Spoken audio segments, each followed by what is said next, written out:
hope you all are having a wonderful day so far. Today's lesson is 256 out of A Course in Miracles. It is September 13th. That's the 256th day in the year. And God is the only goal I have today. Lesson 256 is in the second half of the book. And in the second half of the book, we encapsulate these lessons in a special theme. And the theme right now is, what is sin? And so what we're going to do is look at God as the only goal I have today, but through the lens of what we do here in this experience on earth. We've got these things we called sins, and they're heavy-duty things, and they mean we've really offended God, and we're not going to make it into heaven because of this. And so if God is the only goal I have today, how do I make sure that sin doesn't get in the way? How do I make sure that this idea of guilt and shame and blame doesn't act like a boat anchor and drag me out of the peaceful experience that I can choose to have if I want to work on my optimal perspective of life? Okay, so I'm going to jump in and read from the back part, special theme. If you have your own copy of A Course in Miracles, this part that I'm going to read isn't in that part. I'm going to read from a book called Understanding A Course in Miracles Workbook Lessons, How to End the Blame, Shame, Guilt, and Fear with Love and Forgiveness. Tom's written a commentary on A Course in Miracles, and this special theme he's got a great commentary about. I want to read that. And then I'm going to read the lesson, and we'll have a nice little activity or something to kind of bring that home, and we'll go about our day, and we'll have a magnificent Tuesday. Hope you guys are on your way, and you got a cup of coffee, and you're ready to go. I'm going to get up to the right spot here, make sure everything is going the way it's supposed to go. Oh, share my screen here.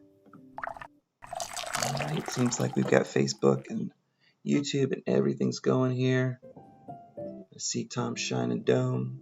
Good morning, sir. It's good to see you. All right. The book starts out, what is sin? It's insanity. And the notes here, I've got notes to special theme number 4.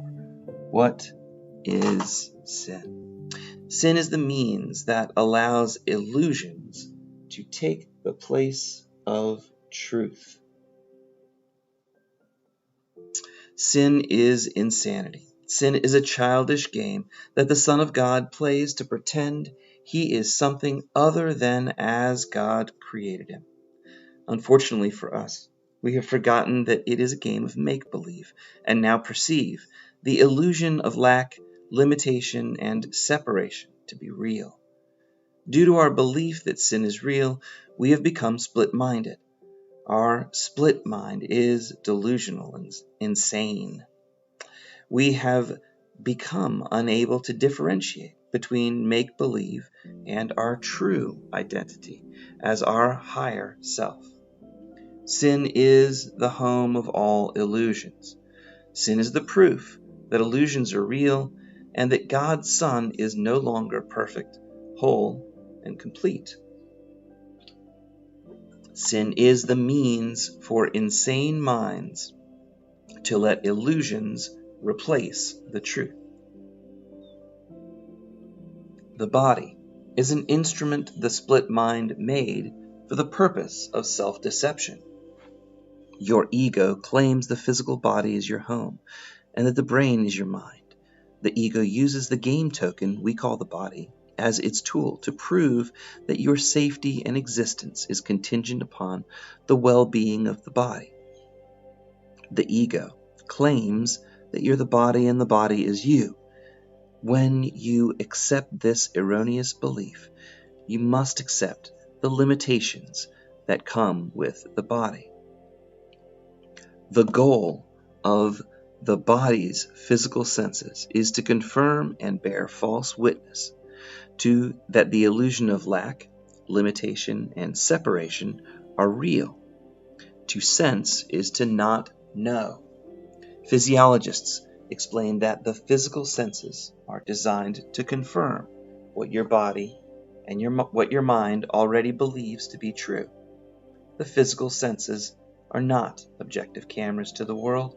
Instead, they're merely thought confirmation devices. Your senses only confirm your mind's beliefs and ignore any evidence that would be contradictory to that. Thus, the senses fulfill their purpose, providing false evidence that supports your ego's erroneous beliefs about you, your world, and God. Sin is self-inflicted nonsense. Sin is the belief in lack. When you believe that you're not perfect, whole, and complete, you automatically accept the idea that you're missing something to make you whole. You accept the idea that you have needs that must be met if you're to be safe, happy, and survive. This belief implies that there is something outside your own mind that has power over you. Sin is your acceptance of the ego's belief in lack, limitation, and separation. The ego uses the body as the means to make it appear that there are outside forces beyond your control that could make you happy or sad. The body proves that you are not mind and can be hurt. To the ego, the purpose of the world is to bear false witness that your own mind is not the source of your experiences. If your ego can prove that your mind has needs and lacks the creative ability to keep you safe, your decision maker will accept and follow your ego's plan for its survival. The purpose of the body is to provide a vehicle the ego can use to fulfill the ego's plans for its protection, safety, and continued insanity. The body's purpose is to survive. The body's purpose is to strive, and the ego's aim for striving is to make the false true and the true false. The body provides the means for the ego to argue for its rightness over your happiness. The body falsely proves that your ego's little s self is your reality, and the big S self that God created is the illusion. Sin, guilt, and fear are interrelated. Sin, guilt, and fear compromise the unholy trinity of your egoic thought system. When you find one, you will find the other two beliefs. Sin is the belief in lack, and lack engenders fear. In the egoic world, when you commit a sin, you're coming from fear and trying to reduce or minimize the fear that you're currently feeling.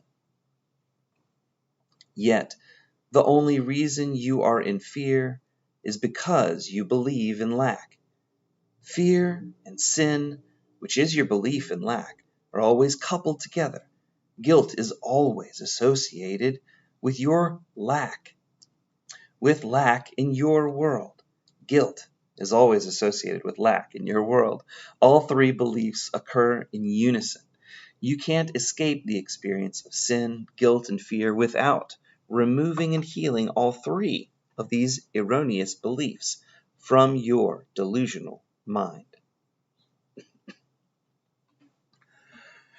Your ego has developed its own survival plan to ensure that its needs are met.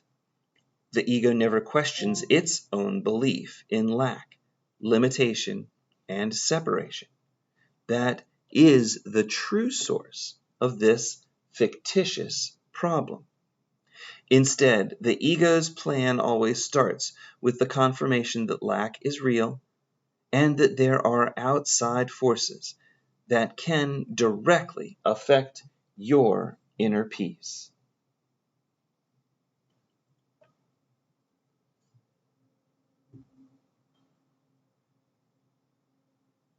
I'm just checking to see if I'm still here. can see Adriana saying something. Sorry, something went wrong.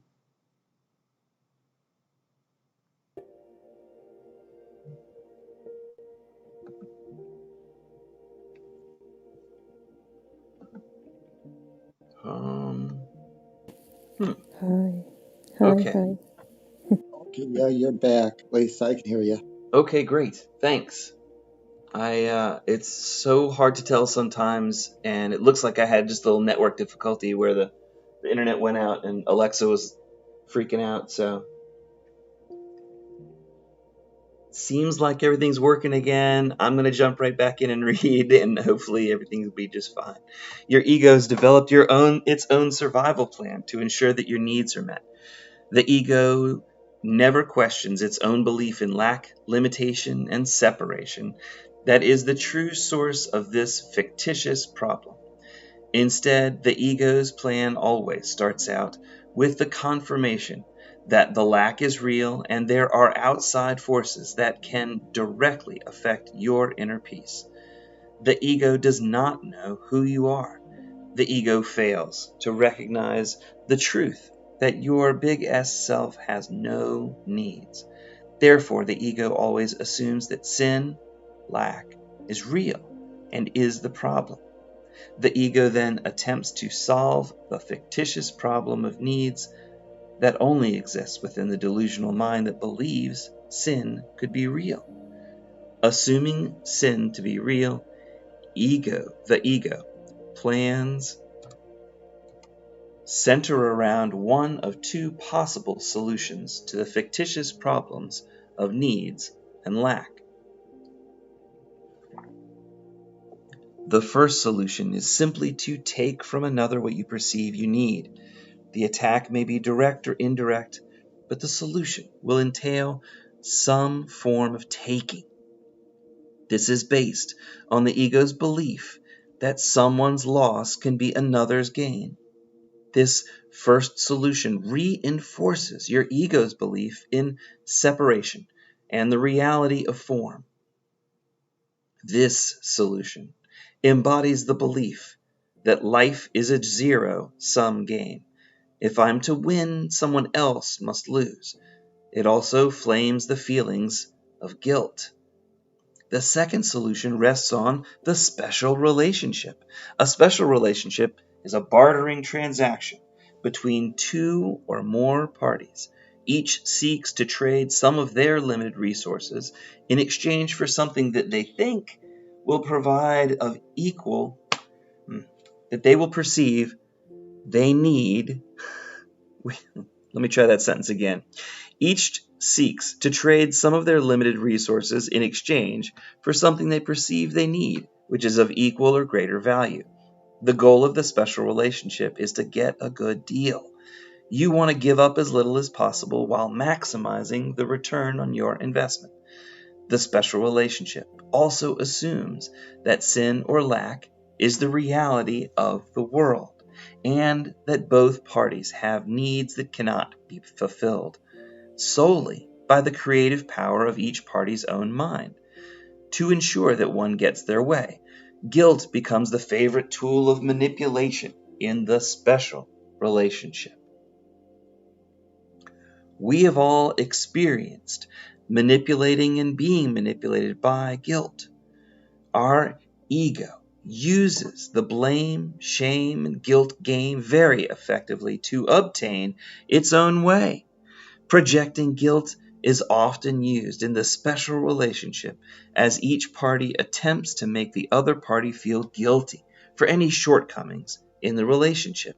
In the world of special relationships, we often vacillate between being an active guilt catcher or a guilt thrower. Slingers of mud will all get dirty. Often we take turns and switch roles as the ego struggles for the rightness of its own plan. Most of you are probably familiar with the religious concept of sin. The common definition of sin would be to commit an offense or a fault of any kind. Depending on the religion, it may involve the breaking of religious laws or moral principles, typically through a willful act. This notion of sin implies that there's both a wrongdoer and something that has been wronged.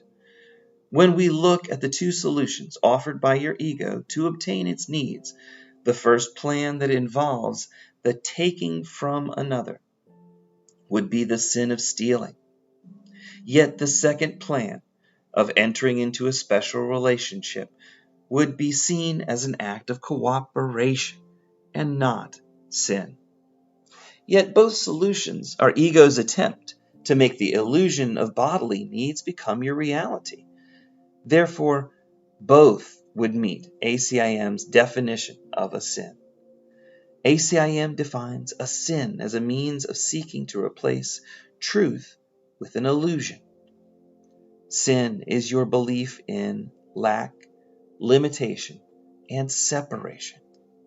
It is your belief that you could be something other than as God created you. Sin is your belief that your mind is not the creative power behind your experiences, and that there are outside forces that can rob you of your inner peace and happiness. Earlier, I stated that sin, guilt, and fear are interrelated and occur simultaneously as one grouping.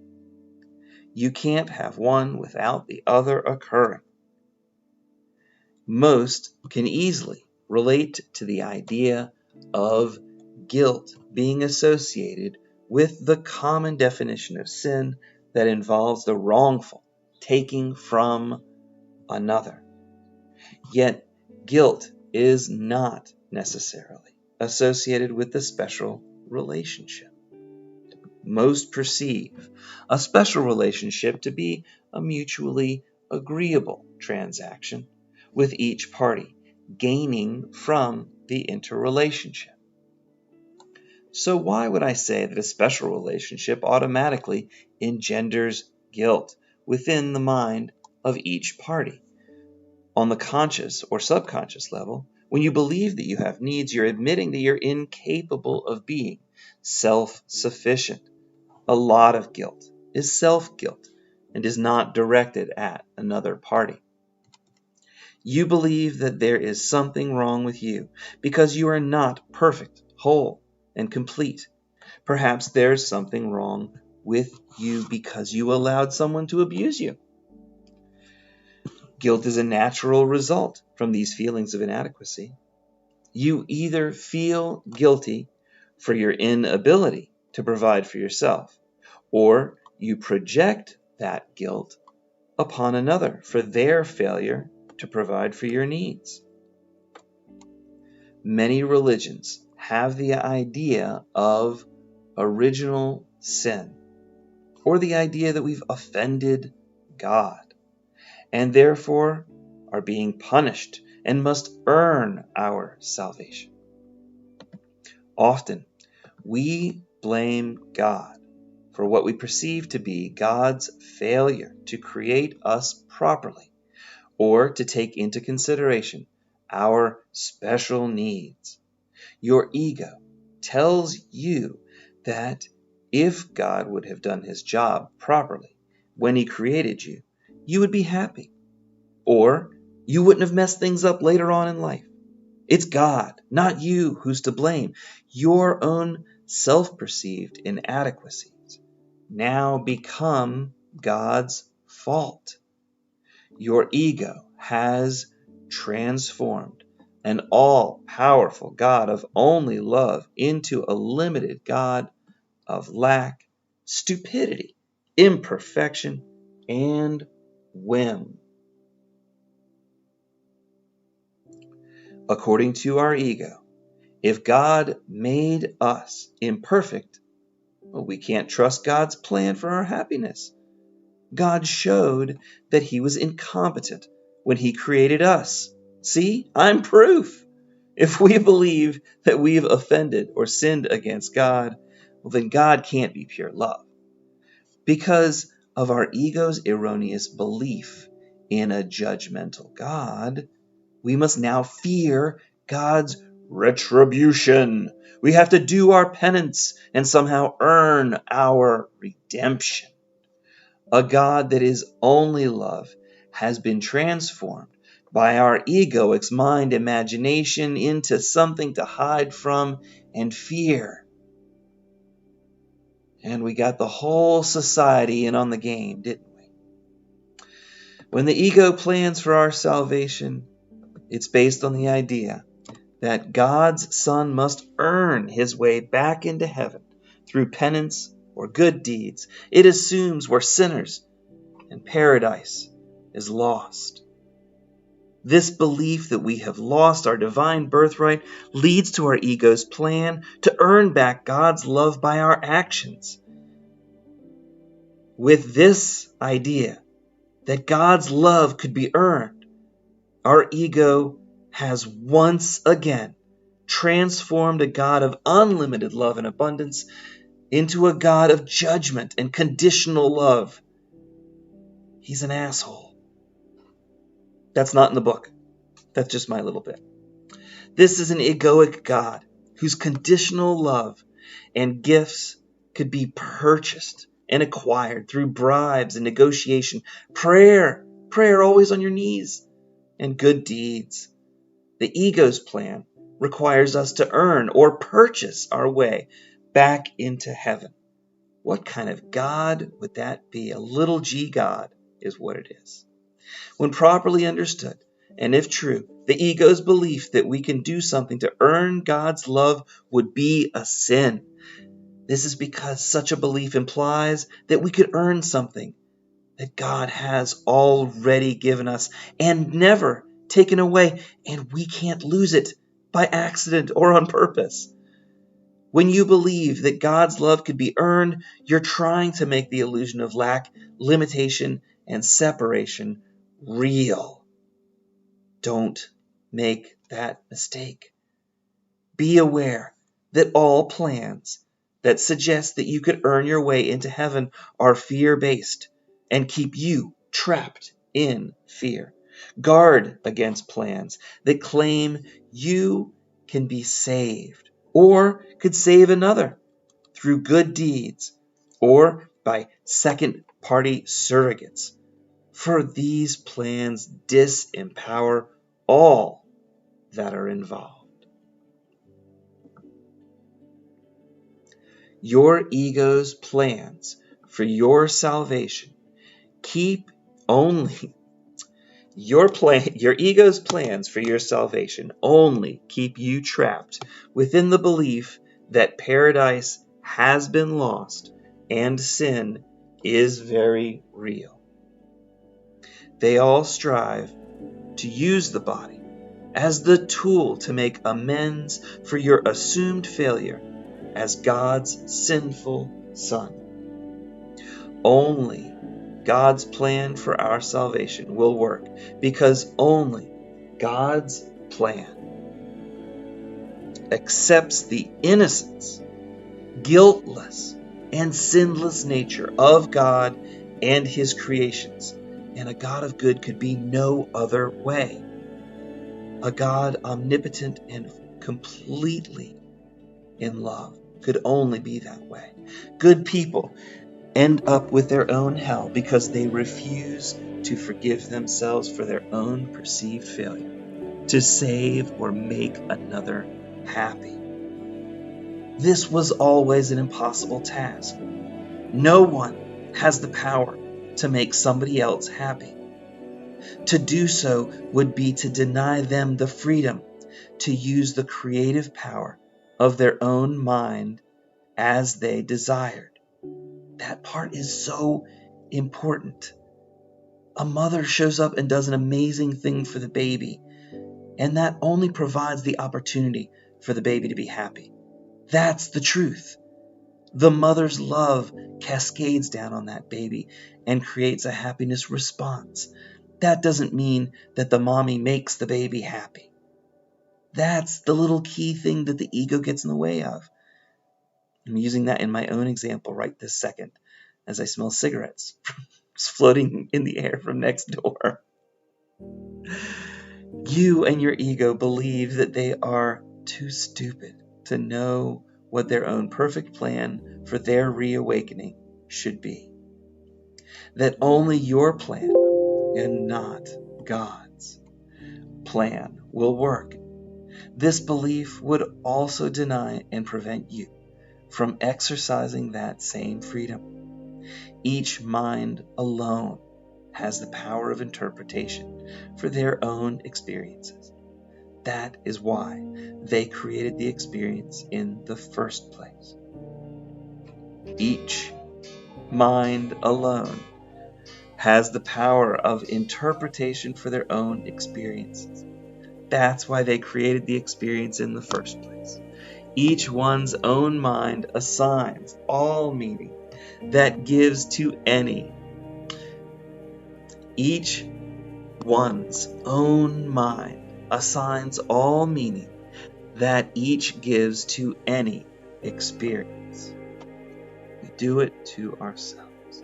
So free yourself from your ego's belief in lack and the sin, guilt, and fear that lack engenders.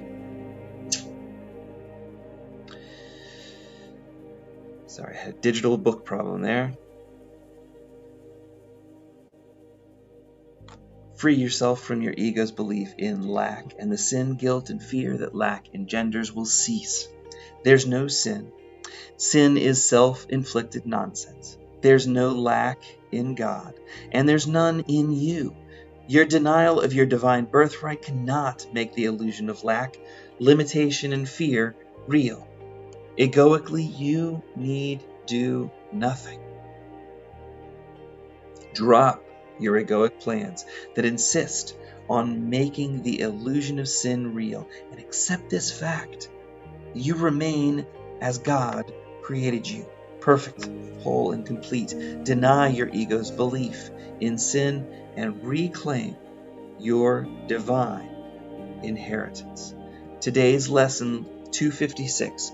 God is the only goal I have today. The way to God is through forgiveness here on earth. There is no other way to God but through forgiveness. If sin had not been cherished by the egoic mind, what need would there have been to find the way to where you truly are? Who would still be uncertain of where you are? Who could be unsure of the identity of whom he is? And who would yet remain asleep in heavy clouds of doubt about the holiness of himself, God's Son, whom God created sinless? Here, with a mind that sleeps, we can but dream. But we can dream we have forgiven him in whom all sin remains impossible. And it's this that we choose to dream today. God is our goal. Forgiveness is the means by which our sleeping minds return to God at last. And so, in prayer, Our Father, would we come to you in your appointed way and follow the guidance of the Holy Spirit. We have no goal except to hear your voice and to find the way your sacred word has pointed out to us. Tom has some notes on this lesson 256. God is the only goal I have today. Because your ego prefers its rightness over your happiness, it values its belief in sin. Sin keeps you trapped in fear and lack. The only way to shed your ego's belief in sin and recover the remembrance of God is through forgiveness. Forgiveness removes the illusion of sin. The ego is uncertain about who you are and thinks that your true home is the ego's dream world of lack, limitation, and separation. You have allowed your ego's dream to become your provisional reality. Forgiveness is the means to end the dream of sin forever. Forgiveness removes the uncertainty of where you truly belong and returns you to the truth. Great notes, Tom. Thank you very much. And once Tom's done with his activities, I've got a couple of quick announcements and we'll be into our conversation. Tom, I hand it over to you. Thank you, sir. Today, what I'd like you to do, if you could, is to actually grab a pencil and paper, or if you're electronically inclined, I guess you can do it on your computer or Tom, can you whatever. move closer to your mic? I hear you too far away. Okay. Is that any better? Not really. Yeah, I think so. Oh, okay. That is it. Okay. So what I'd like you to do is to grab a piece of paper and a pencil, and I'd like you to. This lesson says that sin is self-inflicted nonsense, and that the only goal that I have today is the goal of God, to have that single purpose. And we could say that God is also the truth. There's a lot of attributes of what God is. But what I'd like you to do is to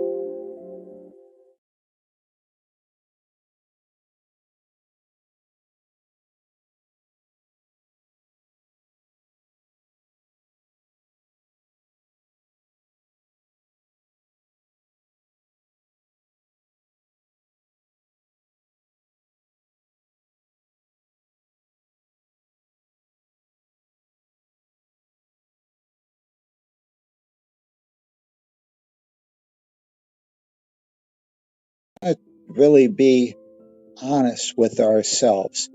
We might know on a conscious level what we would like, or what I might like you to put down as your answer. What we want is what you truly believe about yourself. How do you perceive yourself? So take a moment and I want you to list 3 things. We want to do this fairly quickly. 3 beliefs you believe about yourself. So I'll be quiet and take a minute or so and jot down 3 things you believe about yourself.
Hopefully you've got them down on the piece of paper. And why don't you date the paper? And what I'd like you to do now is to write down and to score those 3 individual beliefs about yourself, and to give it a score as to how firmly you believe that statement is true. For example, you might have put down that you're a worthless piece of shit. What I want you to do is to give it a score from 1 to 10, 10 being the idea that you believe that it's absolutely true with no exceptions, and 1 being the idea that even though you wrote it down, it's not really a belief that you truly believe. It might be you wrote down, I'm God's beloved child with whom she is well pleased. And that's kind of a belief that, you know, that's what the Course in Miracles would like you to believe. So you wrote it down.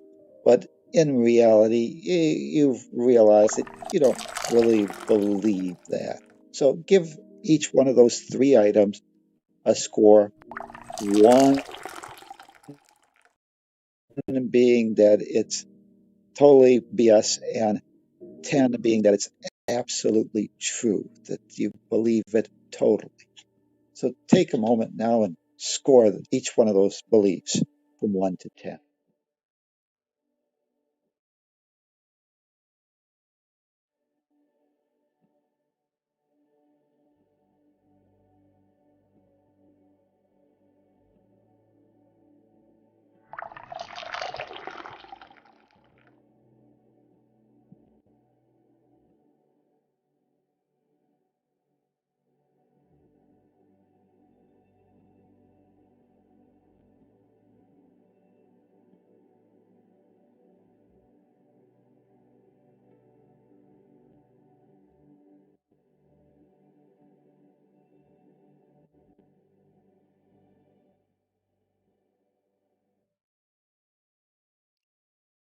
Okay, now hopefully you've got that. If not, you could go back, but we want to continue to move through the brief exercise. Now, what I'd like you to do is to look at each one of those beliefs that you wrote down and to ask yourself, is that belief about yourself helpful, or is it hindering with the idea that you want to accept the truth? And the truth is, according to the Course in Miracles, that your only goal is to realize that you are, as God created you, perfect, whole, and complete. So does that belief, is that helpful towards your reawakening to the truth? Or is that belief something that is harmful or hindering in your reawakening to the truth that you are God's treasure? So mark it. If it's helpful, put it on H. If it's impeding, otherwise detrimental, you can give it an I for impeding or harmful, but we can't give it an H because that would be the same letter. You can write down the words helpful or harmful, but make sure you make a distinguish. So it's either helpful or it's impeding, and you could just mark it with an H or an I for I, meaning that it's harmful.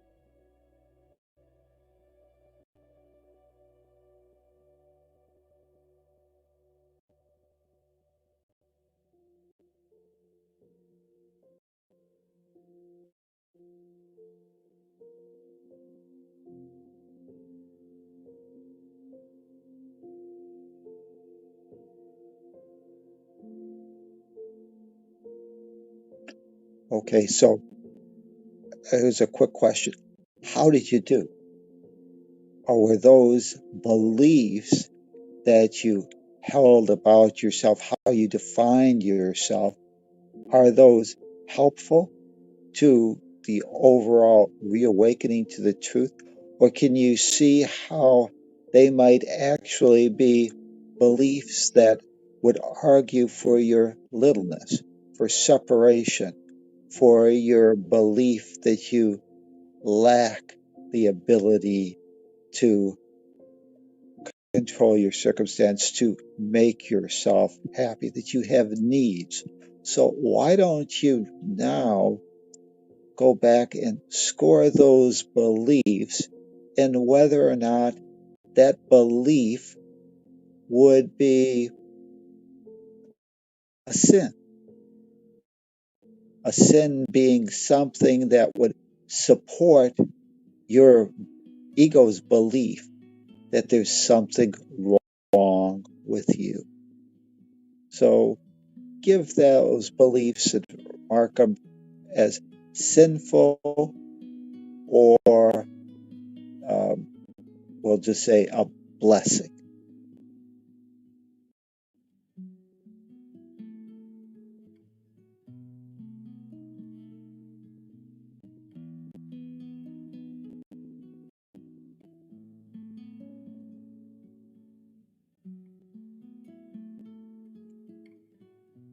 Again, the question would be, were they a sin, or were they helping you move towards this reawakening to the truth? Or do you see that your belief, just holding that belief, would be actually holding you back, preventing you from actually achieving your goal? If this world is a world of perception, and physiologists, psychologists tell us that perception, our beliefs, color how we interact with the world. It's those beliefs help reinforce that belief itself. It helps us generate experiences that we interpret that support our belief system. Now, what I'd like you to do is to look at those beliefs and ask if that belief supports the idea that you're a earner or a learner. So mark those beliefs with an E that requires you to earn something. In this case, perhaps redemption. Or does it help you? Do you see those as a learning lesson, that they help you move forward towards your goal of reawakening to the truth?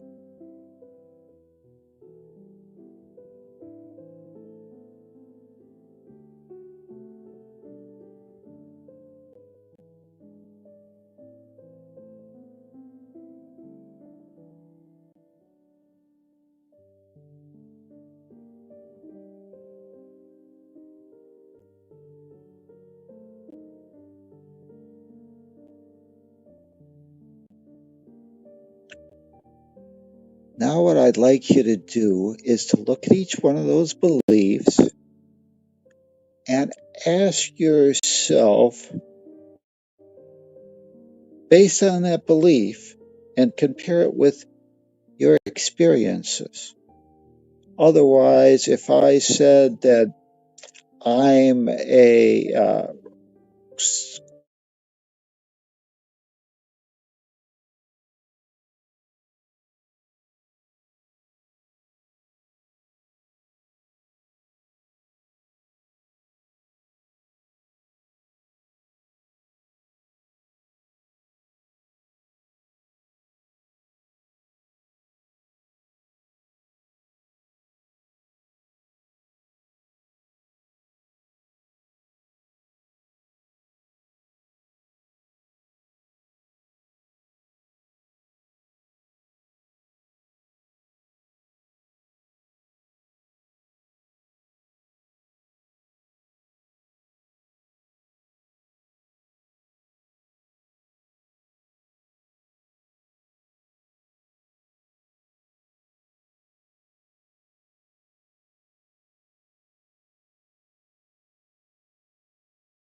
experience is what you truly believe and desire.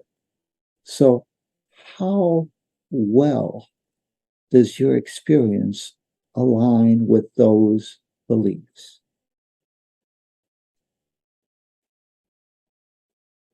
And you can mark a line or an A. You can mark it if they don't align. You can mark it with a no, that yes, no, they align or they do not. They're unaligned beliefs. So just mark that.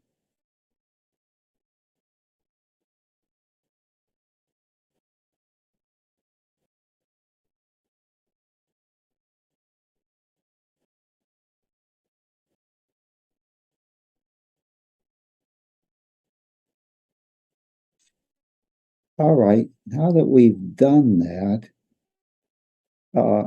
let's see if when we look at those beliefs, if we can find any quote unquote sins in our belief system, errors in judgment that tend to keep us small, limited, and out of alignment with what we really want for ourselves.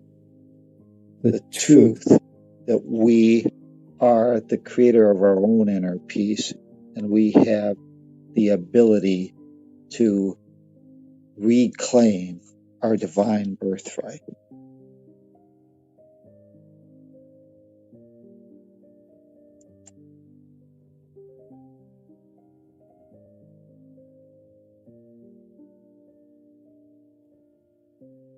So, with those three beliefs, did you see, according to the Course in Miracles, that actually those beliefs were supporting the notion that you were a sinner, that you were separate, that you were not God's beloved child, that you had become an earner, you had lost your divine birthright?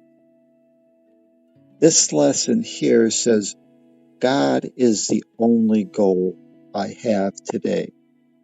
The way to God is through forgiveness here on earth. There is no other way to God but through forgiveness.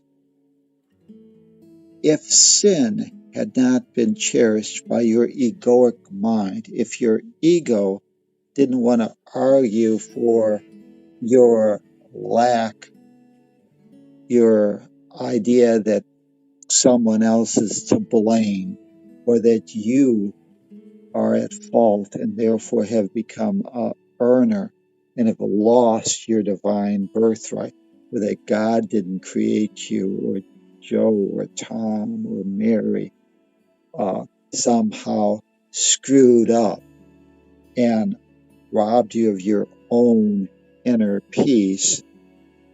If that's because the ego cherishes our thought that we're a sinner, that we are not perfect, so that we don't have to claim responsibility for our own happiness. And we move into that blame, shame, and guilt game with some other party, perhaps God, our spouse, or if not them, with ourselves for being messed up. Okay. What would there need to be if you realize the truth? Who would still be uncertain as to where you are or what you are? It's your arguing for your littleness. It's your arguing for those perhaps beliefs, assuming that you found that they were not necessarily totally beneficial for your reawakening, that we need to identify as to what you perceive yourself to be, and then correct those. And how do we correct those? This lesson says we correct it by forgiving ourselves. And in this case, it says that who can be unsure of their identity of who he is? Well, we know that in the world of perception is a world of uncertainty. We're not sure. We need to reclaim that certainty of what we are. And who would not, or who would yet remain asleep with heavy clouds of doubt about the holiness of himself, God's Son, whom God created sinless? It's our uncertainty, it's our belief, and perhaps those three things that you put down about yourself that is arguing not for your sinlessness, but for you being flawed, that you have something you need to fix, or some type of penance needs to be performed by you until you can reclaim or gain God's forgiveness. God never condemned you. Here, with a mind that sleeps, we could dream that we're a sinner. And it's that dream that we need to reawaken from and forgive ourselves for. It says, but we can dream that we're a sinner, and we can forgive ourselves for those beliefs. For all sin remains impossible. And it is this that we choose to dream today. So today, the Course is asking you to forgive yourself for your belief that you were something other than as God created you. You're perfect, whole, and complete. And since God didn't condemn you, it's only yourself that has imposed the sentence that requires some type of penance, good acts to reclaim your divine inheritance. And therefore, this lesson asks that you pretend the dream is true and forgive yourself for that belief, that illusion that you were something other than God created you, that perhaps you were the body and the body was you, and therefore you failed to realize that I am not a body, I am free, I am still as God created me, and nothing sources my experience but me. Nothing can rob me of my own inner peace unless I choose to allow it. So although the next axiom says, I need do nothing, in time and space, you actually do have something you need to do. But it's not to earn your salvation. It's to forgive yourself from all your beliefs that you could be something other than perfect, whole, and complete. That there was some taint of sin, to reclaim your holiness. And when you do that, and God is your goal, God being the truth with a capital T, forgiveness is the means by which sleeping minds return to God at last and reclaim their destiny, which is the peace of God. In this world of illusion, in this world of perception, forgiveness is our function. Forgiveness is the reawakening and forgiving ourselves for all the misperceptions that we believed about ourselves, our world, and God.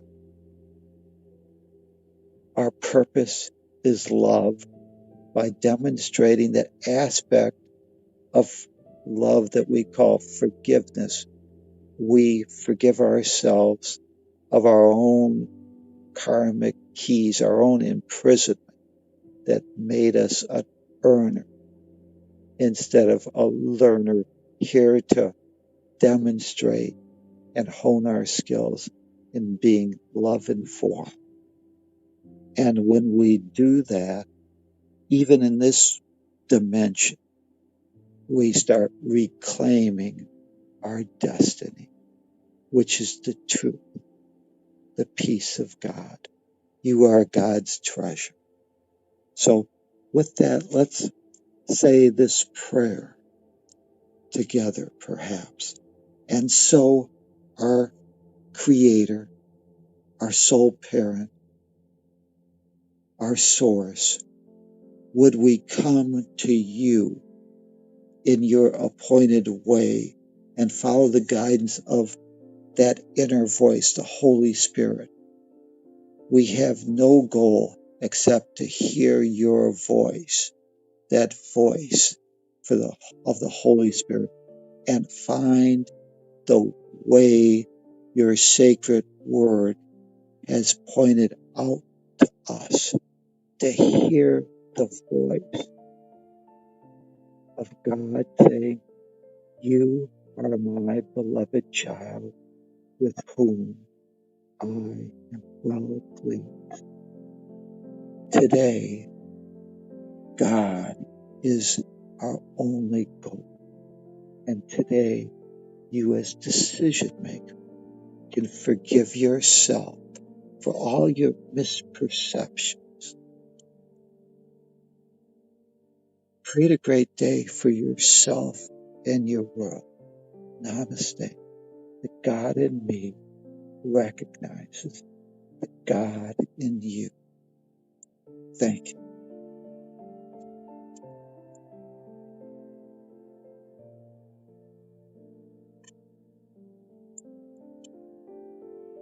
What I'd like to do, Lee, you had some announcements you said, but I just wanted to say in regards to this as a bonus, for the question is, how were your beliefs? And then as a bonus question, can you now come up with some beliefs that would actually support you and not make you a sin? So go ahead, Lee, give your announcements, and then you can follow up on this exercise wherever it goes. Thank you.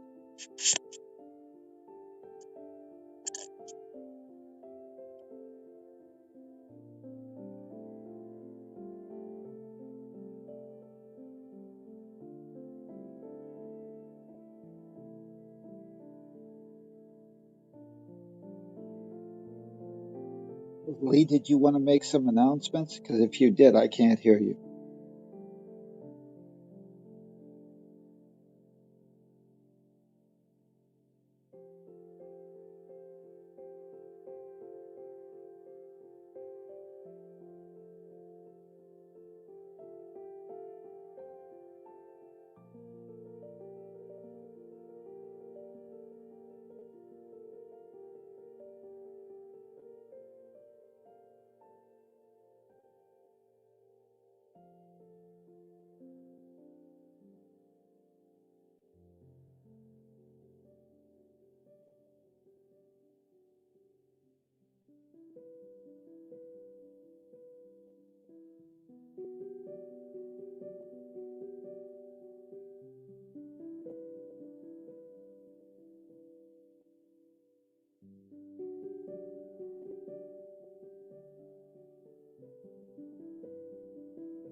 Uh, yeah, those are helpful insights. And, whenever you look at those things, as you said, you've got plenty of beliefs or evidence that would support the contradiction. But if you're sitting on the magnet And that's what beliefs are. They're kind of a magnet.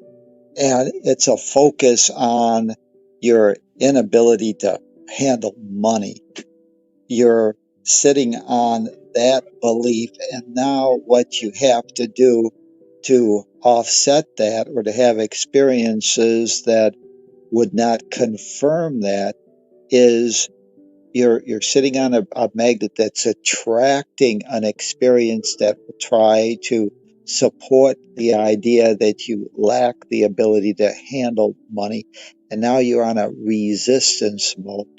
If we can change that belief from one of resisting your idea that you can't handle money to moving over to the bar magnet that money flows easily to me or that I'm a good manager of my money. Now you're desiring something instead of resisting. And so you've moved from the bar magnet of uh, mismanagement to the one of proper handling. And now you've got the universal energy, the flow of the magnet attracting uh, experiences that would support the belief of the magnet that you're on. So, this idea that we have a belief in managing money and that it's a single bar magnet, it's improper thinking. It's going to take us more energy to resist what we don't want than to sit on the bar magnet. And I'll just give you an example.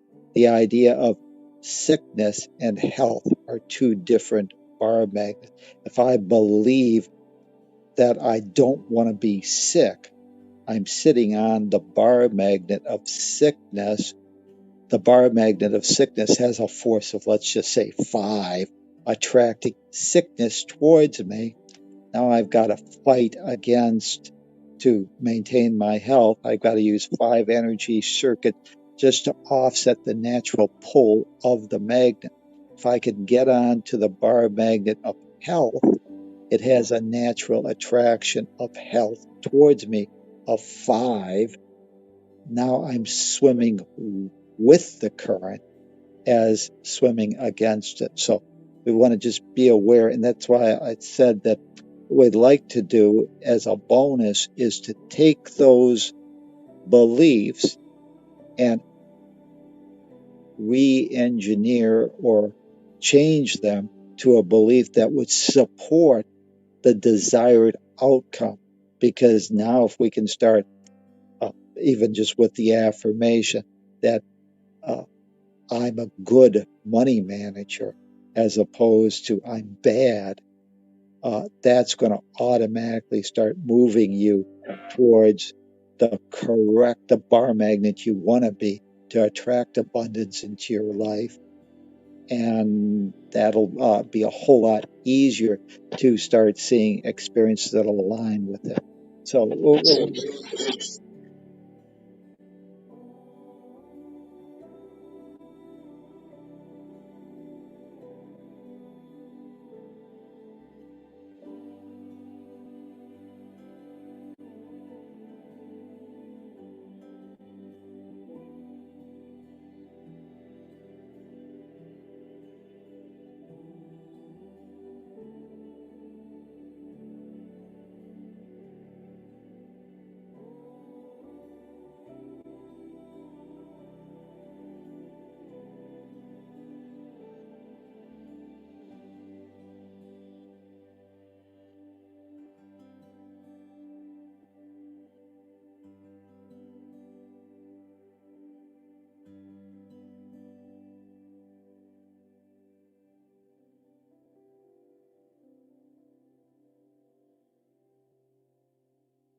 Hi there, just a Arrived. I just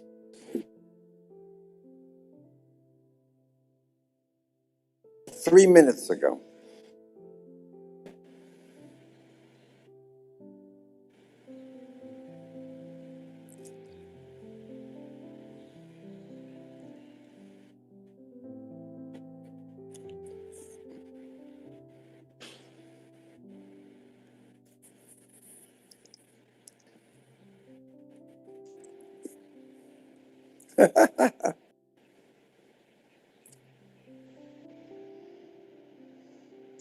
I understand. Oh, it's very exciting, and I'm meeting many people. Went to church on Sunday, and the president of Liberia, President Weah, was there. It is his church.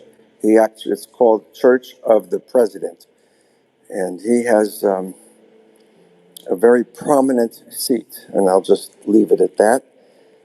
But I and my partner Vernell, he's the founder. Um, we were up on the pulpit, and Vernell gave a specific address to the president, and um, it was acknowledged and received, but we didn't have a chance. As is his practice, he has to do this after everybody was seated in the church, and it was already getting started. Then we hear lights flashing. Well, we see lights flashing. We hear bells. Comes into the church, sits down. He was there for about an hour and a half. I'm just guessing at that. Altogether, we were there for hours. And then, before the service was over, he had to leave in the same way. So he did. And he drove off with his security and everything, and sirens and lights flashing. But we delivered the message directly to him in that fashion. That's the way it was done. Today we're meeting some people in an hour. One part of what we're doing,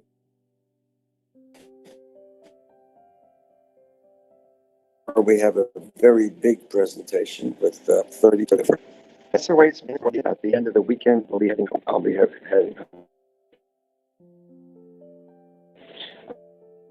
going to.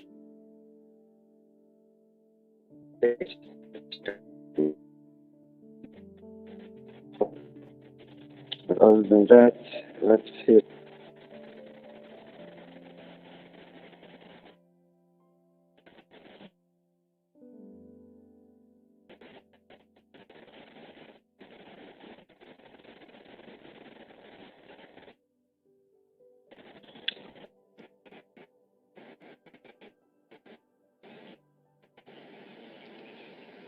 Oh,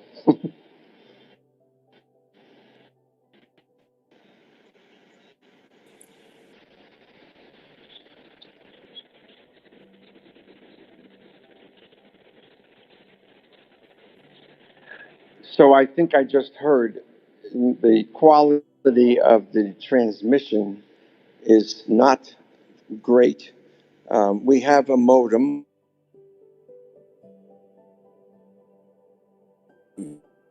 and I'm working here to make it as but we're in one of the counties, and that's where 15 schools are going to be. Um, we're going to help various schools. The numbers will be more clear as we go along, and the people that we work with will also become more clear. but I guess my voice is not transmitting very clearly, so I will speak less.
Hey Lee, I thought it was God is the only goal I have today.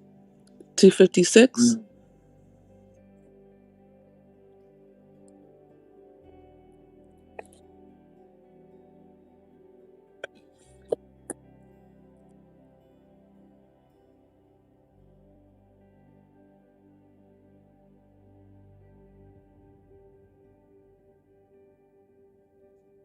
Yes, it is.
I have a question.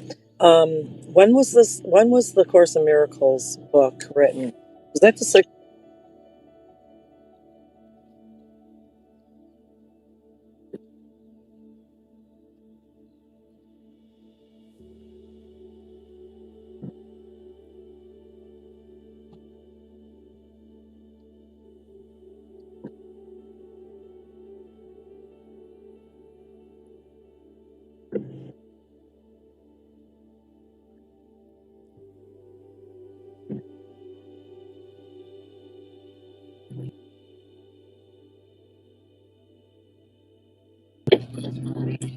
Yeah, I mean, I think so. Yes. Because the similarities of Krishna consciousness, the Hindu scriptures, Bhakti yoga, similarities are like completely parallel. Um,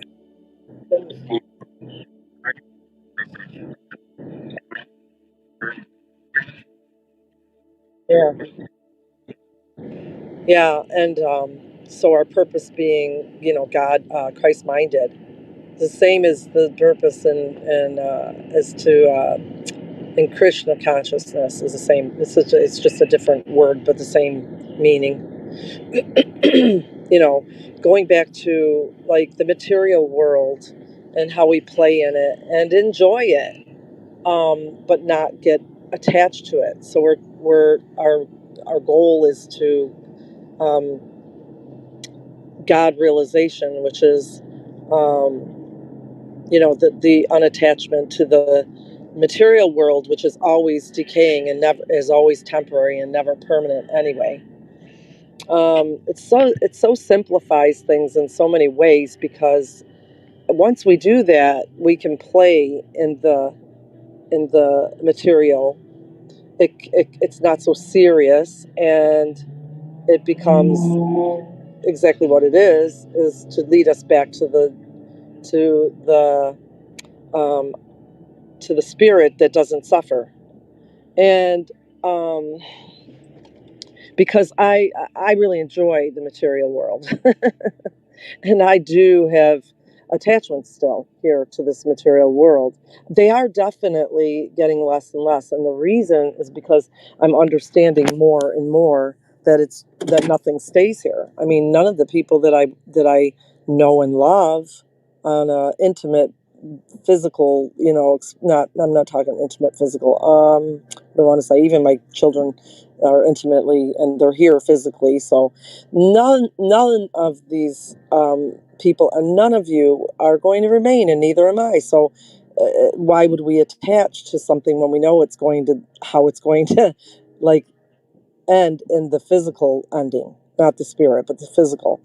And also the promise is that the spiritual, that we'll be able to play in the spiritual like we play here, but there will be no suffering, and it will always be joy. And just continually making that connection, more vivid, I guess, in my spiritual understanding. It's just coming more and more vivid.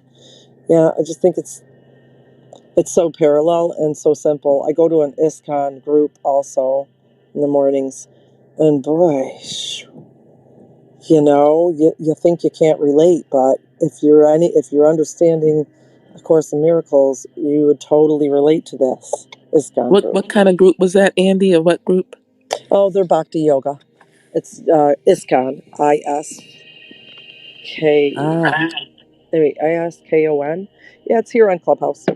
Um, so yeah, it's just remarkable because it's not just taking you out of this, helping you detach from this world. It's also goes further into why, and explains so much about how we've evolved from every life form.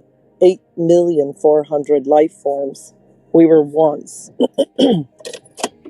That's why we even see them. That's why even we, you know what I mean, why we're even under, like bugs and things like that. Their explanation is that evolution happened and consciousness happened, and as we became more aware, we were able to, step up into the next life form, to the next body, and that being a human is the highest life form in this experience, in this material experience here on Earth. But there are other planets that we are able to, experience if we choose. But they're still material. There's still death. There's still suffering. They're still temporary. They just last a lot longer than the experience here on Earth. And they don't say it's wrong to go there. Not at all. They just say, why bother when you can go straight to Krishna conscious, God consciousness, where there's no suffering, but you would not experience the material anymore. But there's no judgment on whether you're bad or good for it. Okay, so it's a really cool. It's a really, I don't know. It's just great to fathom and see and how this can be. You know what I mean? And yeah.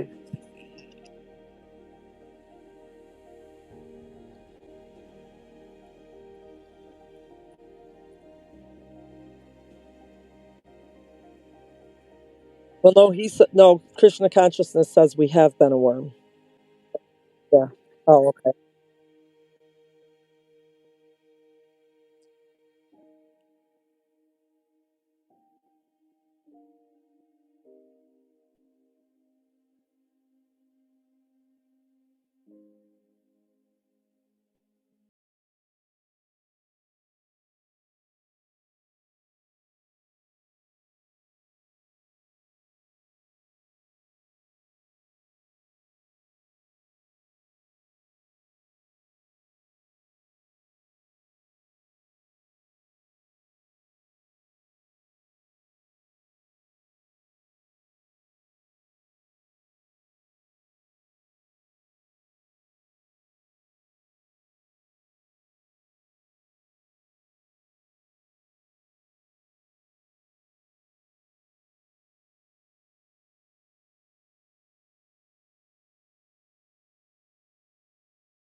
cyberspace there, Andy.